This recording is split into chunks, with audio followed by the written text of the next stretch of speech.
Have you ever had one of those moments? Your garage door just refuses to open, or your car's key fob suddenly decides it's on vacation? It feels completely random, right? But more often than not, it's because of an invisible force called radio frequency interference, or RFI. So today, we're going to play detective. We are going on an investigation to find the common culprits behind why our wireless devices just mysteriously fail. Let's start gathering the clues. Now, just so you know, our investigation today is guided by Chapter 12 of a really thorough 20-part tutorial from the experts over at RFI Detectives. It's a fantastic guide for us technically savvy folks who want to understand the wild world of radio frequencies, way beyond just Wi-Fi. So, when your device starts glitching out, the big question is who or what is to blame? Is it a lemon of a device? Is your environment just too crowded with signals? Or, maybe, could it be something a little closer to home? We're going to follow the evidence and get to the bottom of it. All right, here's our game plan for this little investigation.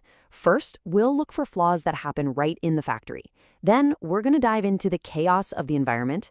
After that, we'll talk about the user's role. Yeah, that's us. And finally, we'll wrap it all up with some key diagnostic takeaways so you know exactly what to look for next time. First up, the factory. We're talking about flaws that are literally built right into the device. These are problems that start on the assembly line, long before that shiny new box ever lands on your doorstep. A device's first line of defense is its physical shielding. Seriously, think of it like a suit of armor. Good shielding, that's going to be your metal enclosures or plastics with a special conductive coating, it blocks interference from getting in or out. But bad shielding, we're talking cheap, uncoated plastic with a bunch of gaps and seams that don't quite meet up. That leaves all the sensitive electronics inside completely exposed to the absolute chaos of the radio environment. But it's not just the case, The cables plugged into your device can act like these giant unintentional antennas, just soaking up interference from all over. Now, manufacturers are supposed to add filters to block this noise, but sometimes, to cut costs, they skip that crucial step. And then there's the really big problem of counterfeit or non-compliant parts. It's a huge reminder that buying from a reputable brand isn't just about getting a warranty. It's about making sure the thing actually works right. Okay, but get this. Even a perfectly made device can fail if you drop it into a hostile environment. So now our investigation is going to shift away from the device itself to the world around it. Things like how it's installed and all the digital chaos out there. This brings us to a really important idea called spectrum congestion. Now, this isn't about one bad device causing a problem. No, this is about too many perfectly good devices all trying to shout in the same tiny room at the exact same time.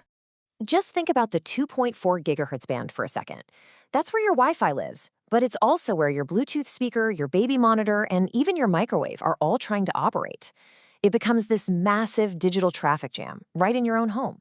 And even if every single device is playing by the rules, the sheer volume of traffic causes slowdowns and, device failure. And the physical world matters a ton, too. Old corroded wiring in your walls can leak RFI like crazy. If you stick a wireless device inside a metal cabinet, well, you've basically just put it in a signal-blocking cage. Oh, and here's a classic mistake. Running your signal cables right alongside power lines. That's just asking for interference to jump from one to the other. Okay, so we've blamed the factory, and we've blamed the environment. But now, it's time to look in the mirror. Because sometimes the final link in this whole chain of failure is us, the user. The good news here is that this is the part you have the most control over. Simple maintenance can make a world of difference. Those firmware updates you always ignore? They often have fixes that help a device deal with interference better. And just taking a minute to check that your cables are snug, not damaged, and that the vents are clean, that can prevent performance from slowly getting worse over time. So let's pull all of these clues together. You now have a solid framework for diagnosing RFI. You can trace the issue back to one of three main suspects. So let's just lay it all out. The problem could start with the manufacturer. We're talking poor shielding, not enough filtering, that kind of thing. Or it could be the environment, too much spectrum congestion or just bad wiring. Or it could be the user, maybe from a simple lack of maintenance. By just systematically thinking through these categories, you can go from screaming, "Why isn't this working?" to thinking, "Okay, I know exactly what to check first." So the next time your wireless device starts acting up, you won't just see a random glitch. You'll see a clue. You've got the diagnostic toolkit now to figure out the potential cause. So the only question left is, are you ready to start fighting back and actually mitigating that interference? We're going to get right into that in the next part of this series.